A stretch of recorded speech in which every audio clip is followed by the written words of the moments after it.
in the world. Well, let me give you a very scary statistic. In 2016, Pornhub, which is the main conglomeration of porn sites, released their statistics. And so if you add up all the hours of pornography into days, the days into weeks, the weeks into months, and the months into years, in that year alone, more than 500,000 years worth of pornography was consumed, which equals roughly about 12 porn videos for every man, woman, and child on planet Earth. Wow.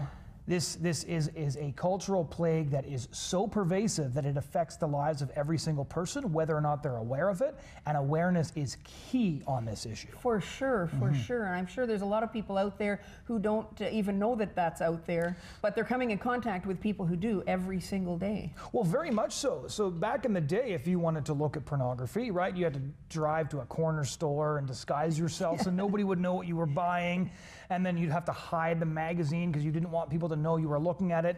Now, any kid with a tablet, a phone, a laptop, access to any device that can take Wi-Fi can be logged on to pornography that is so repulsive it would be unrecognizable to a previous generation in mere seconds. Wow. Wow, scary. Yeah. It's scary when you think, you go out and you see 7, 8, 9-year-olds. They all have the cell phone in their hand, and they all know how to use them. The youngest child I met who was hooked on pornography was only 9 years old. He'd started earlier. No, that was right here on the prairies, actually. The average age of kids that are hooked on pornography that I talked to at high school said they started looking around grade 6. Is that right? Yeah. Wow. Wow. I mean, and kids are curious. Yeah. Kids are curious, and it used to be you had to be brave enough to ask your parents or another adult, and you learned that way, maybe from your peers. And now they can just Google it. Now you just Google it and you find more information than you ever need to know. And porn companies are actively trying to capitalize on the fact that kids are Googling terms, and they're even trying to ensure that younger and younger kids get access. And I'll give you one example. If you want somebody to find your content online, you tag it. Right? So when somebody Googles that term, right, then it leads you to your site. So they've been tagging hardcore porn videos with phrases like Dora the Explorer.